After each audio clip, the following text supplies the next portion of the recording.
রাসূল পাক সাল্লাল্লাহু আলাইহি ওয়াসাল্লামের কাছে যে হাদিস কঠিন মনে হয়েছে, অবশ্যই এই হাদিসগুলি আমাদেরকে আমল করতে হবে এবং এই হাদিসগুলি মেনে চলতে হবে।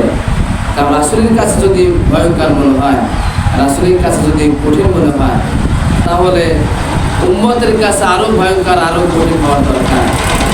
এজন্য আমরা রাসূল পাক সাল্লাল্লাহু আলাইহি ওয়াসাল্লামের যে হাদিসগুলি বর্ণনা করেছেন, তার মধ্যে আমরা কয়েকটি হাদিস রাসূল পাক সাল্লাল্লাহু আলাইহি ওয়াসাল্লাম নিজেই মনে করছেন যে আমার কাছে এই হাদিসগুলো খুব কঠিন মনে হয়, ভয়ঙ্কর মনে হয়। তো নবী পাক সাল্লাল্লাহু আলাইহি ওয়াসাল্লাম বলছেন, গুনাহ নিয়ে আমরা খোঁটা দেব না। আমরা কাউকে, একটা মানুষ গুনাহ করছে বা পাপ করছে, ওই গুনাহগুলো আমার ভিতরেও আছে। একটা মানুষ গুনাহ করছে অথচ ওই গুনাহটা আমার ভিতরে আছে, কিন্তু আমারটা সংশোধন না করে আমি তার গুনাহ নিয়ে আমরা খোঁটা দিচ্ছি, আমরা তার গুনাহ নিয়ে সমালোচনা করতেছি, অথচ এই গুনাহটা আমার ভিতরে আছে। আগে আমাকে নিজে সংশোধন হতে হবে, আগে আমাকে এই গুনাহ থেকে পরিত্রাণ হতে হবে, আগে আমাকে এই গুনাহ থেকে পবিত্র হতে হবে, আগে আমাকে এই গুনাহটা ছেড়ে দিতে হবে এবং গুনাহ থেকে আমাকে সরে আসতে হবে। তারপরে আমি এই গুনাহটাতে কারো যদি থাকে তাকে আমি পরামর্শ দেব যে এই গুনাহটা ছাড়তে হবে। এই গুনার কাজ করলে আল্লাহ তাআলা আমাদেরকে বিপদে ফেলা দেবেন, আল্লাহ তাআলা আমাদেরকে হিসাব নেবেন এই গুনার জন্য, এই গুনাহটা না করাই ভালো। এইভাবে যদি পরামর্শ দেওয়া যায় যে ভাই তুমি এই গুনাহটা করতেছো, এটা ভালো কাজ না, এটা একটা অন্যায় কাজ, এটা একটা খারাপ কাজ, এটা আল্লাহ তাআলার কাছে অপছন্দনীয়, আমরা এই গুনাহগুলি করবো না, আমরা এই গুনাহগুলি ছেড়ে দেব, এইভাবে যদি তাকে বলা যায়, আমার মনে হয় যে অবশ্যই সে গুনাহটা ছেড়ে দেবে। আর যদি এটা না বলে আমার ভিতরে এই গুনাহটা আছে, আমি সংশোধন না করে আমি তাকে দোষারোপ করতেছি এবং তার কথা মানুষের কাছে বলে বেড়াচ্ছি যে তার ভিতরে এই গুনাহটা আছে, তার ভিতরে এই অন্যায়টা আছে, অথচ দেখা যাচ্ছে যে ওই গুনাহটা আমার ভিতরেও আছে। এই জন্য আমরা কারো গুনাহ নিয়ে খোঁটা দেব না, কারো পাপ নিয়ে খোঁটা দেব না। আমরা সবসময় নিজেরটা সংশোধন না করে অন্যটাই বেশি আমরা সমালোচনা করি এবং মানুষের কাছে বলে বেড়াই। আমি আগে নিজের সংশোধন হব, তারপরে অন্যকে পরামর্শ দেব ওই কাজ থেকে সরে আসা, ওই অন্যায় কাজ থেকে সরে আসা আমি পরামর্শ দেব। এই জন্য আমরা যখনই গুনাহ করব আগে নিজের সংশোধন হব এবং নিজের পরিবারটা বাঁচানোর জন্য চেষ্টা করব। আল্লাহ তাআলা তো বলে দিয়েছেন যে যে বান্দা তুমি আগে নিজে বাঁচো জাহান্নাম থেকে, তারপরে তোমার পরিবারকে তুমি জাহান্নাম থেকে বাঁচাও, তারপরে তোমার বংশ তোমার জাহান্নাম থেকে বাঁচাও। আগে তুমি নিজে বাঁচার জন্য চেষ্টা করো, তারপরে তোমার পরিবারকে বাঁচানোর জন্য চেষ্টা করো। আগে তুমি নিজে জাহান্নাম থেকে বাঁচো, তারপরে তুমি পরিবারকে জাহান্নাম থেকে বাঁচাও। এই জন্য তুমি আগে বাঁচো, আগে নিজের সংশোধন হও, তারপরে তোমার পরিবারকে সংশোধন করো, তোমার পরিবারকে বাঁচাও জাহান্নামের আগুন থেকে। এই জন্য আমরা নিজে বাঁচবো এবং পরিবারকে বাঁচানোর জন্য চেষ্টা করব। আমি যে কাজটা করব, যে ভালো কাজ করব, আমার এই কাজ যাতে পরিবারের সকলে দেখে তারা উদ্বুদ্ধ উৎসাহিত হয় যে না, আমার পরিবারে এই ব্যক্তি, আমার গার্জিয়ান এই ভালো একটা কাজ করেছে, এই কাজটা আমাদেরও করতে হবে, এই ভালো কাজগুলো আমাদের করতে হবে। এই যে আমরা বিভিন্ন সময় আত্মীয় স্বজনের জন্য, নিজের পরিবারে যারা কবরে চলে গেছে তাদের জন্য আমরা দোয়ার অনুষ্ঠান করি, দোয়ার আয়োজন করি। এই যে দোয়ার আয়োজন করাটা আমাদের বাড়িতে বিভিন্ন, আমরা সমাজের ভিতরে আমাদের বিভিন্ন পরিবারে আমরা কি করি, দোয়ার আয়োজন করি, দোয়ার অনুষ্ঠান করি এবং এই দোয়ার অনুষ্ঠানটা আমাদেরকে একটা শিক্ষা দেয় যে না, বাড়িতে দোয়ার অনুষ্ঠান করা একটা ভালো কাজ, বাড়িতে দোয়ার আয়োজন করা একটা ভালো কাজ। যদি বাড়িতে দোয়ার আয়োজন করা যায়, দোয়ার অনুষ্ঠান করা যায়, এটা বাড়িতে যদি কোনো সামনে কোনো বিপদ আপদ আসার আশঙ্কা থাকে, এই দোয়ার আয়োজন করার কারণে, দোয়ার অনুষ্ঠান করার কারণে, এটা আল্লাহ তাআলা এই বিপদ আপদটা আল্লাহ তাআলা এই পরিবার থেকে, এই বাড়ি থেকে দূর করে দেন। সুবহানাল্লাহ। এই জন্য আমরা যদি এই দোয়ার অনুষ্ঠান, দোয়ার আয়োজনগুলো আমরা করতে পারি, এটা ছেলে মেয়েরা তারা শিক্ষা পায় যে না, যখন আপনি মারা যাবেন পরিবার থেকে, তখন এই ছেলে মেয়েরা বলবে যে আমার আব্বা বা আমার গার্জিয়ান তিনি মারা গেছেন, তারা তো মাঝে মাঝে দোয়ার অনুষ্ঠান করতেন, বাড়িতে দোয়ার আয়োজন করতেন, বিভিন্ন আলেম ওলামা নিয়ে, পাড়া প্রতিবাসী নিয়ে বাড়িতে দোয়ার আয়োজন করতো, দোয়ার অনুষ্ঠান করতো। এটা তো আমাদেরও করা দরকার, এটা তো ভালো কাজ। এই দোয়ার অনুষ্ঠান করা একটা ভালো কাজ। এটা বাড়ি বানার মুসিবত দূর হয়, বিপদ আপদ দূর হয়, পরিবারের থেকে রোগ ব্যাধি আল্লাহ তাআলা দূর করে দেন, অভাব অনটন দূর করে দেন, দুঃখ কষ্ট বালা মুসিবত আল্লাহ তাআলা দূর করে দেন।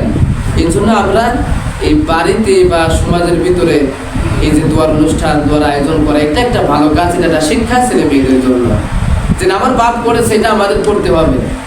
এটা ভালো কাজ, এটা আমরা করি। তাহলে যদি কোনো বাপ মা, যদি কোনো গার্জিয়ান, যদি কোনো ছেলে মেয়ে থাকতে বা ছেলে মেয়েদের সামনে এরকম কোনো দোয়ার অনুষ্ঠান, দোয়ার আয়োজন যদি না করে, তাহলে ছেলে মেয়েরাও কিন্তু এটা করবে না, যে না এটা তো আমাদের বাপ মার তো কিন্তু দেখি নাই এই বিষয়ে কাজগুলি করতে, এই কাজ কিন্তু বাপ মার করতে দেখি নাই। এই জন্য আমাদের উচিত দোয়ার আয়োজন করা, দোয়ার অনুষ্ঠান এটা বাড়িতে করলে পরে বাড়ির পালা মুসিবত, বিপদ আপদ, দুঃখ কষ্ট, রোগ ব্যাধি আল্লাহ তাআলা দূর করে দেন। আর মানুষ যখন বিপদে পড়ে আল্লাহ তাআলার বেশি ডাকে। আল্লাহ তাআলা বলছেন যে বান্দা যখন বিপদে পড়ে তখন বান্দা আমাকে এত টাকা ডাকে, যখন আমি বান্দার বিপদ থেকে উদ্ধার করে দেই, তখন এই বান্দা এমনভাবে চলাফেরা করে মনে হয় যে আমার এই বান্দা কোনোদিন বিপদেই পড়ে নাই, কোনোদিন বিপদে পড়ে নাই।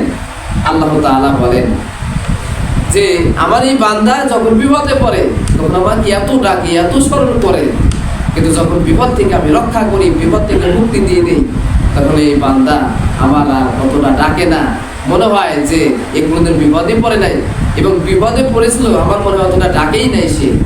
এই জন্য আমরা আল্লাহ তাআলার স্মরণ বেশি বেশি করে করবো, আল্লাহ তাআলার বেশি বেশি করে আমরা ডাকবো।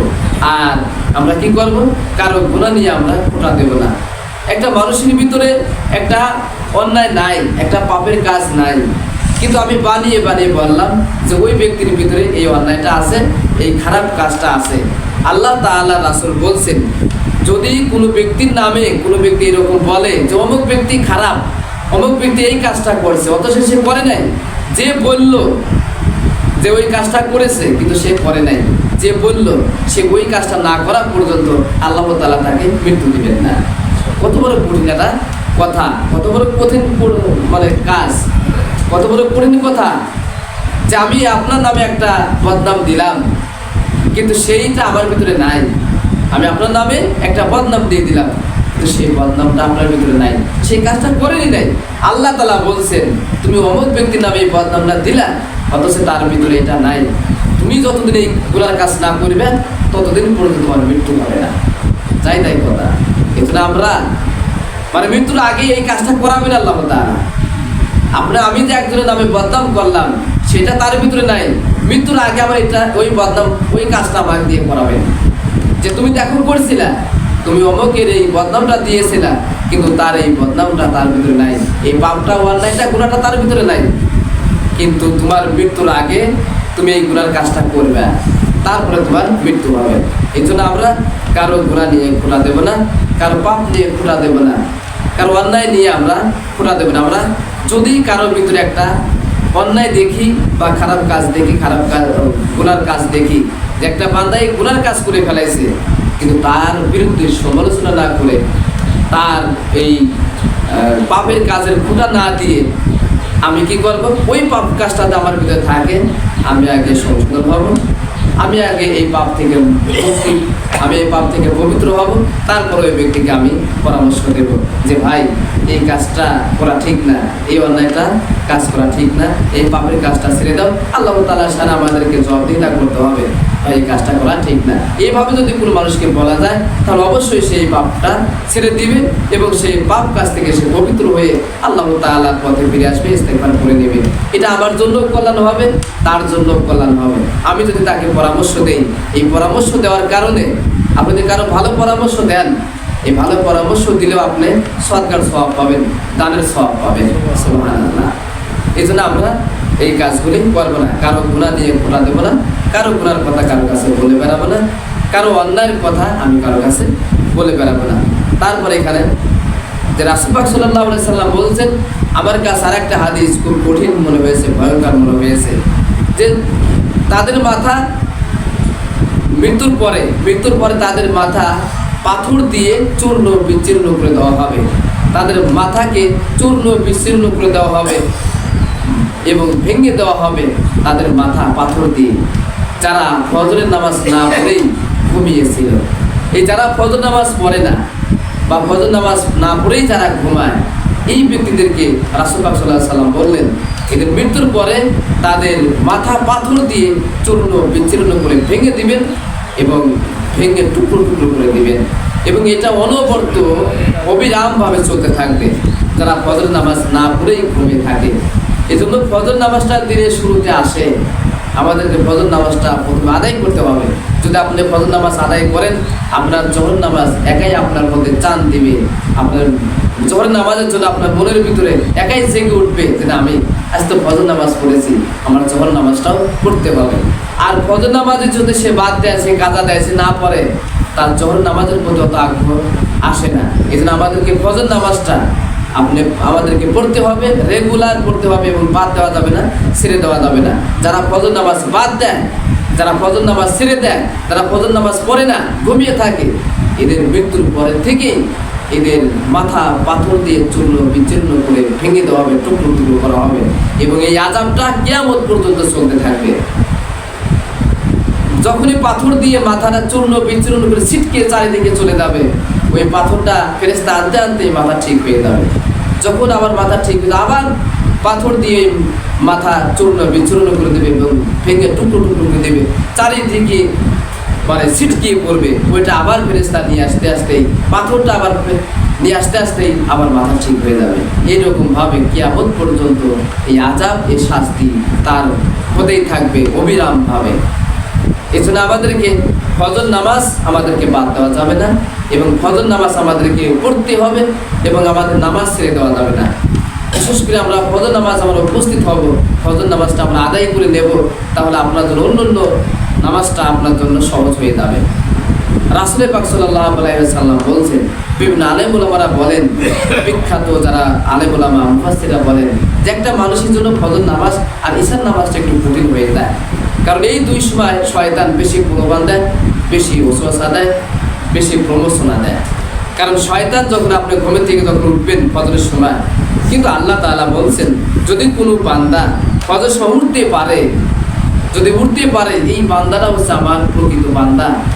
এবং রাসূল পাক সাল্লাল্লাহু আলাইহি সাল্লাম বলছেন, প্রকৃত মুসলমান যদি দেখতে চাও তাহলে ফজরে উঠতে তোমরা মসজিদে যাও। সুবহানাল্লাহ। যদি প্রকৃত মুমিন দেখতে চাও, প্রকৃত ইমানদার যদি দেখতে চাও, তাহলে ফজরের ওয়াক্তে তোমরা মসজিদে যাও, দেখো কয়েকজন উপস্থিত হয়েছে, এরা হচ্ছে প্রকৃত মুমিন, এরা প্রকৃত ইমানদার এবং প্রকৃত মুসলমান এরাই যারা ফজরের নামাজে উপস্থিত হতে পারে। এজন্য আমাদেরকে রাসূল পাক সাল্লাল্লাহু আলাইহি সাল্লাম বললেন যে যারা ফজর নামাজ বাদ দিয়ে ঘুমিয়ে থাকে, যারা ফজর নামাজ বাদ দিয়ে ঘুমিয়ে থাকে, এদেরকে মৃত্যুর পরে থেকেই পাথর দিয়ে আঘাত করে তাদের মাথাটা চূর্ণ বিচূর্ণ করে দেওয়া হবে এবং ভেঙে দেওয়া হবে। এটা কিয়ামত পর্যন্ত এই শাস্তি, আযাবটা হতে থাকবে। আমরা চেষ্টা করব আমাদের দ্বারা যেন কোনো নামাজ বাদ না পড়ে যায়। 5 ওয়াক্ত নামাজ যাতে আমরা আদায় করতে পারি, 5 ওয়াক্ত নামাজ যাতে আমরা সঠিকভাবে আদায় করতে পারি। আর যে ব্যক্তি 5 ওয়াক্ত নামাজ আদায় করে, সে আল্লাহকে ভয় করে, সেই আল্লাহকে ভয় করে। আল্লাহকে ভয় করা মানেই হচ্ছে আল্লাহ তাআলার হুকুম সে পুঙ্খানুপুঙ্খভাবে আদায় করে। এই রমজান মাস চলে গেল, কত মানুষ কত নামাজ পড়লো, কত ইবাদত করলো, কত জিকির আজকার করলো, লাইলাতুল কদর নামাজ পড়লো, তাহাজ্জুদের নামাজ পড়লো, কত ইবাদত করলো। সেই ইবাদতগুলোতে আমরা যদি আটকে ধরি যে না, আমরা রমজান মাসে যেভাবে ইবাদত করলাম, আমরা রমজান মাসে যেভাবে ইবাদত করলাম, এইভাবে ইবাদতটা সারা বছর করতে পারি, এটা আমরা আটকে ধরতে পারতাম, তাহলে অবশ্যই আমাদের জন্য কল্যাণ আল্লাহ তাআলা আরো বাড়াই দিতেন এবং আমাদের হায়াতে বরকত আল্লাহ তাআলা বাড়াই দিবেন যদি আমরা এই কাজগুলি ধরে রাখতে পারি, রোজার মাসে যেভাবে ইবাদত করেছি।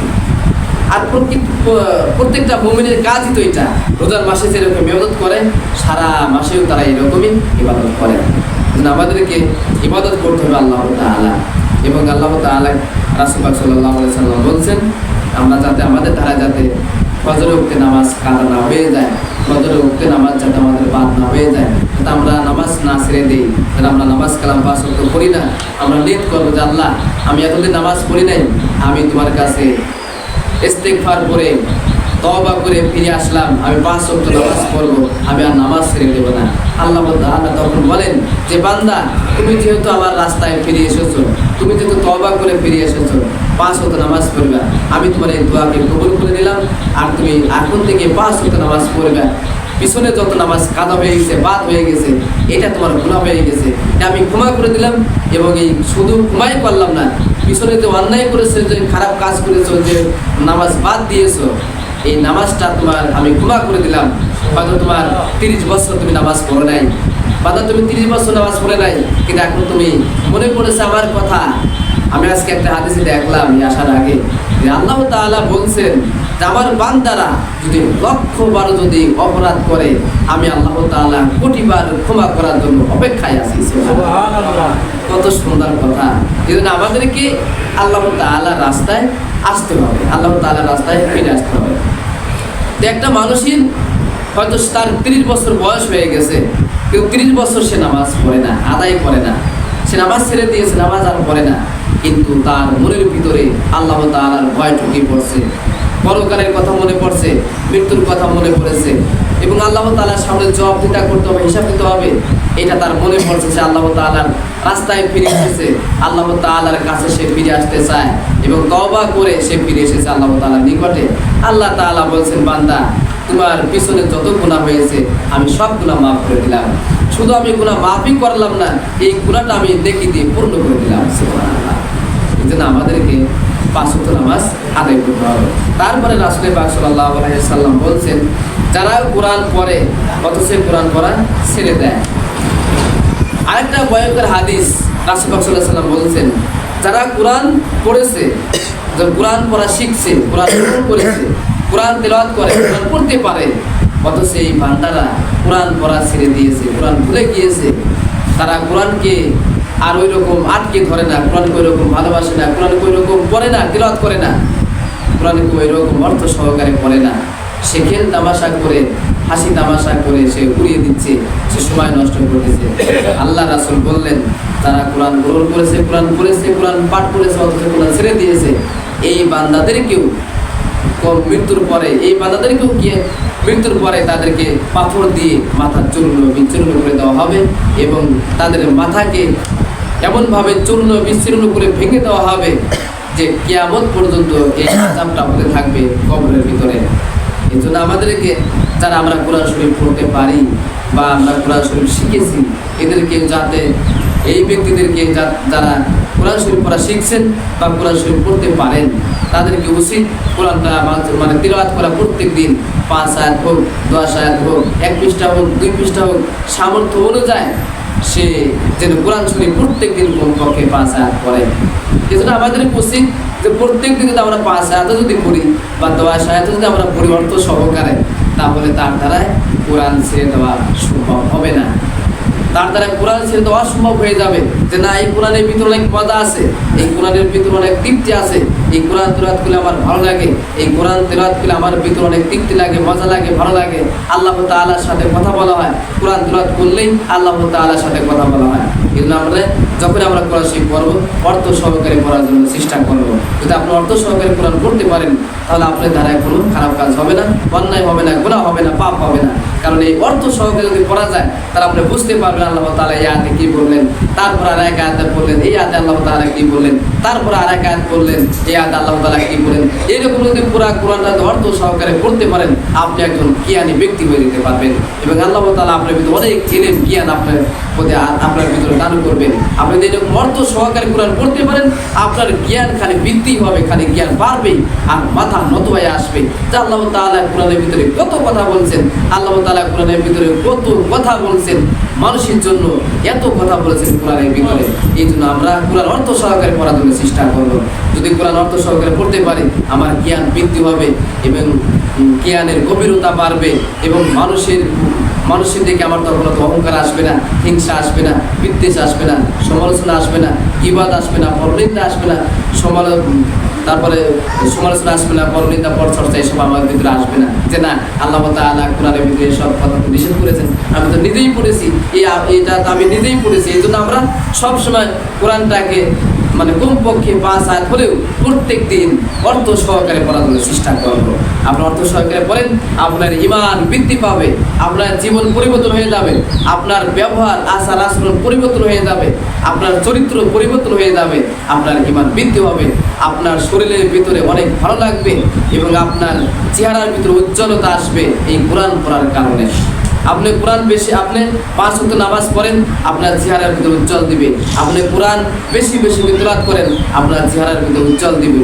আল্লাহ তাআলা কিয়ামতের মাঠে বলবেন, আমার এই বান্দারা মনে হয় 5 ওয়াক্ত নামাজ পড়তো, কোরআন তিলাওয়াত করতো, তাই এদের চেহারার ভিতরে এখন নূর চমকাতেছে। সুবহানাল্লাহ।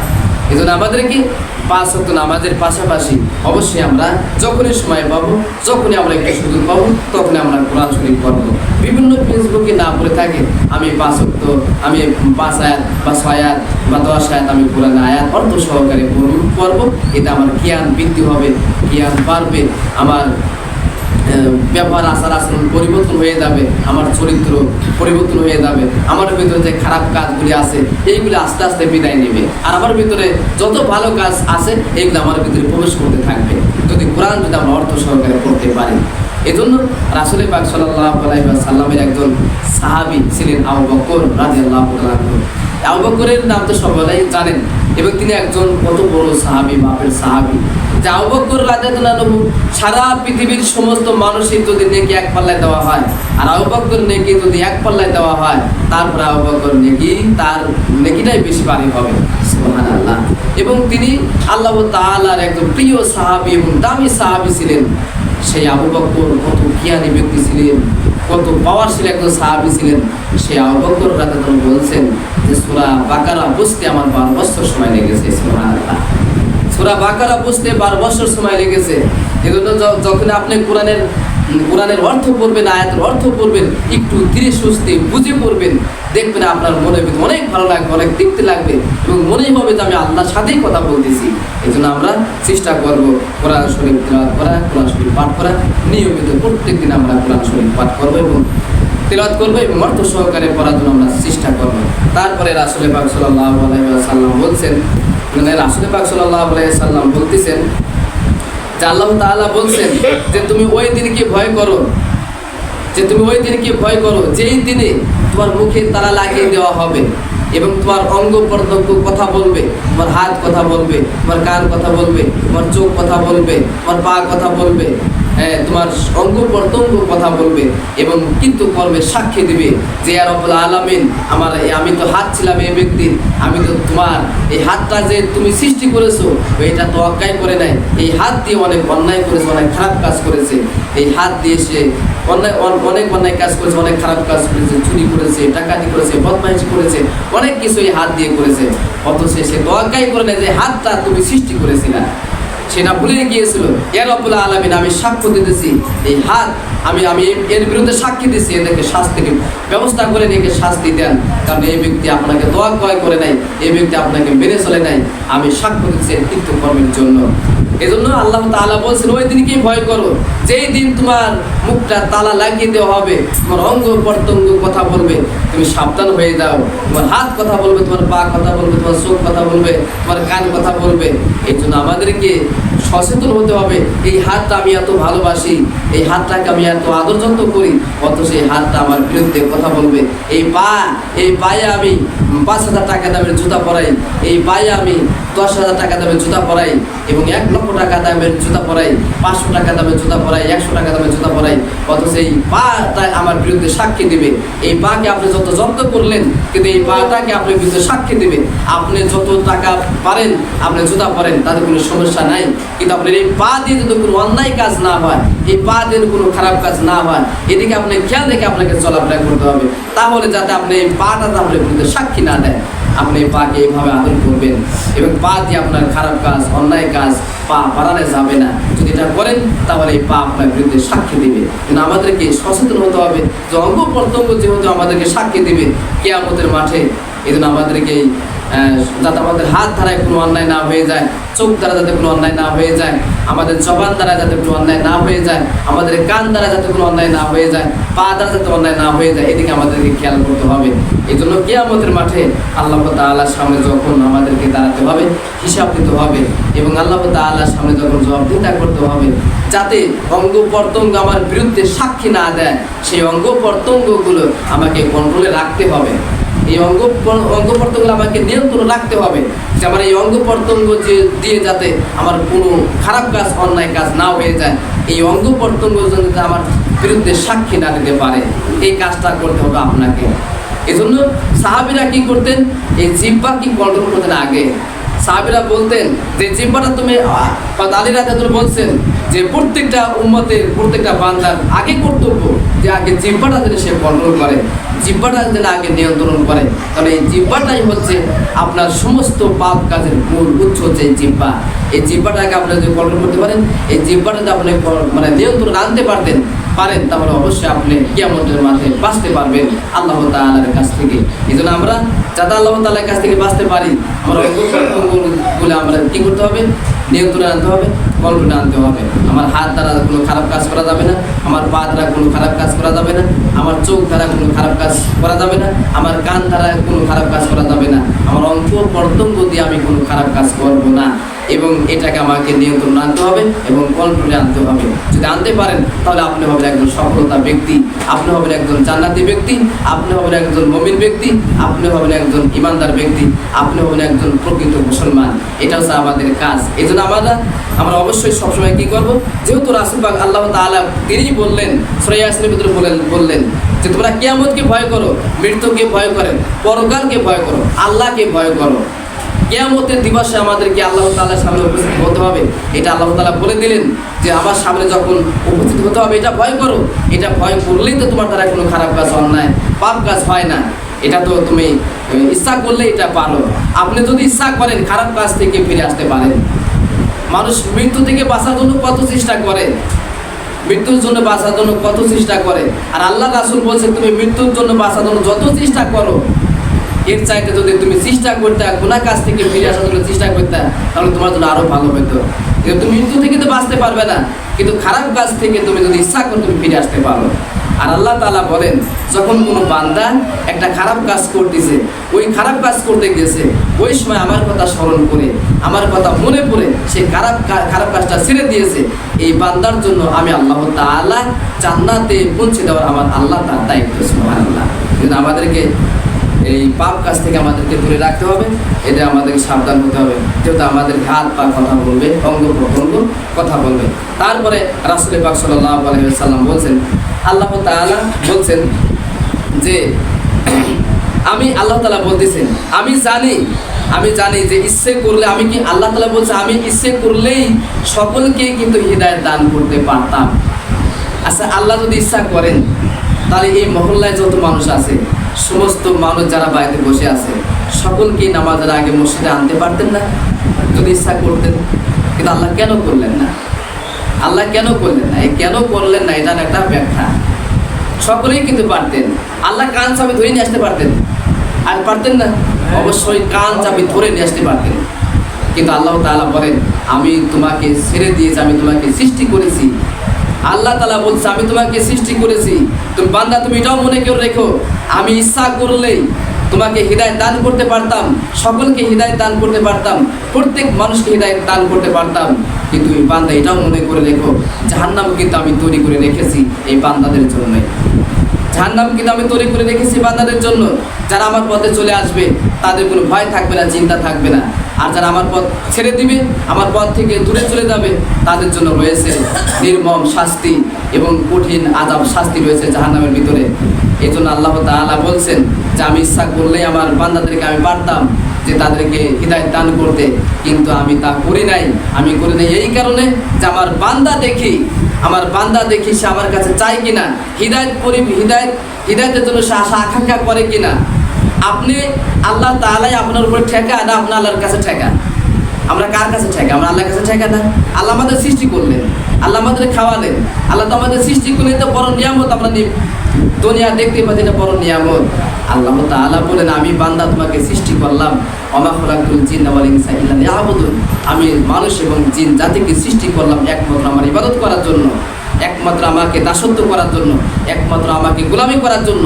কিন্তু তোমরা আমাকে দাসত্ব না করে অন্য মানুষই তোমরা অন্য ব্যক্তিদেরকে তুমি দাসত্ব করো, আমাকে গোলামি না করে অন্য ব্যক্তিদেরকে তুমি গোলামি করো, আমাকে ইবাদত না করে তুমি অন্য ব্যক্তিদেরকে তুমি ইবাদত করো। এটার জন্য তো আমি তোমাকে সৃষ্টি করি নাই, আমি সৃষ্টি করেছি তোমাকে এবং জিন জাতিকে, মানুষ এবং জিন জাতিকে সৃষ্টি করেছি একমাত্র আমার ইবাদত করার জন্য। আর আমি বান্দার দিকে চায় থাকি যে আমার বান্দারা বলে কিনা যে ইয়া রব্বুল আলামিন আমি নামাজ পড়তে চাই, আমাকে নামাজি বানিয়ে দেন, আমি তখন ওই বান্দাকে হিদায়াত দান করি। আপনি বলতে হবে, আল্লাহর কাছে বলবো, আল্লাহ তুমি আমাকে নামাজি বানিয়ে দাও, তুমি আমাকে ভালো বানিয়ে দাও, আমাকে চরিত্রবান ব্যক্তি বানিয়ে দাও, আমাকে সৎ মানুষ বানিয়ে দাও, আমাকে একজন ইমানদার ব্যক্তি বানিয়ে দাও। আল্লাহ তাআলা বলেন, আমার বান্দারা যখন এরকম বলতে থাকে আমি প্রত্যেকটা কাজ কবুল করে নেই এবং প্রত্যেকটা কাজে আমি তাকে সাহায্য করি। সুবহানাল্লাহ। এজন্য আমাদেরকে আল্লাহ তাআলার কাছে চাইতে হবে যে ইয়া রাব্বুল আলামিন আমি নামাজ পড়তে চাই, তুমি আমাকে নামাজি বানাই। হিদায়াতের জন্য দোয়া একটা দোয়া আছে, রব্বানা লা তুযিগ কুলুবানা বা'দা ইয হাদাইতানা ওয়া হাব লানা মিন লাদুনকা রাহমা ইন্নাকা আনতাল ওয়াহ্হাব। ইয়া রাব্বুল আলামিন তুমি আমাকে হিদায়াত দান করো এবং হিদায়াতের উপর প্রতিষ্ঠিত থাকার তৌফিক দান করো। আবার যারা হিদায়াত পায় নাই, যারা হিদায়াতের ভিতরে নাই, তারা যেন আল্লাহর কাছে বলে যে আল্লাহ তুমি আমাকে হিদায়াত দান করো, তুমি আমাকে হিদায়াত নসিব করো, তুমি আমাকে ইমানদার বানিয়ে দাও। তুমি ওই যে মানুষের আলেম ওলামারা নামাজ পড়ে, ওই যে সব ব্যক্তিরা নামাজ পড়ে, ওদের পথে আমাদেরকে পরিচালনা করো।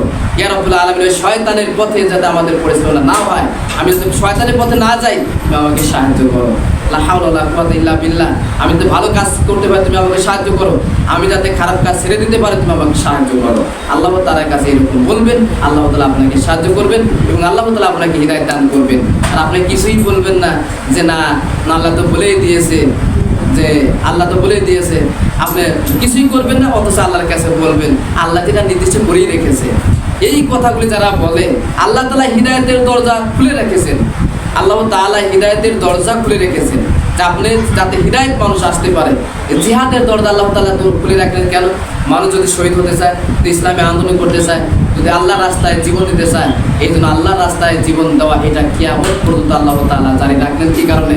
কারণ সাহাবীরা শহীদ হলো, আমার উম্মতের আমার বান্দাদের ভিতরে শহীদ হওয়ার আশা আকাঙ্ক্ষা আছে, তারা শহীদ হতে চাইবে, আল্লাহর রাস্তায় জীবন দিতে চাইবে। তাই আল্লাহ তাআলা কি করলেন? জিহাদের রাস্তা উন্মুক্ত করে দিলেন কিয়ামত পর্যন্ত, যাতে আমার বান্দারা জিহাদ করে শহীদ হতে পারে। সুবহানাল্লাহ। এই জন্য আমরা আল্লাহ তাআলার কাছে হিদায়াত চাবো, আমরা আল্লাহ তাআলার কাছে প্রার্থনা করবো, ক্ষমা চাবো, মাফ চাবো যে আল্লাহ তুমি আমাদেরকে হিদায়াত দান করো, আল্লাহ তুমি আমাদেরকে পাঁচ ওয়াক্ত নামাজি বানিয়ে দাও, আল্লাহ যারা সৎ ব্যক্তি এদের অন্তর্ভুক্ত আমাদেরকে করে দাও, ওই যে ভালো মানুষ ওই ভালো মানুষের অন্তর্ভুক্ত আমাদেরকে করে দাও। এইভাবে আপনি আল্লাহর কাছে দোয়া করবেন, অবশ্যই আল্লাহ তাআলা আপনার দোয়া কবুল করবেন, আমাদের দোয়া কবুল করবেন। আমরা যে কথাগুলি বললাম সেই কথা অনুযায়ী আমরা আমল করতে পারি, সেই তৌফিক আল্লাহ তাআলা আমাদেরকে দান করেন। সকলে আমিন।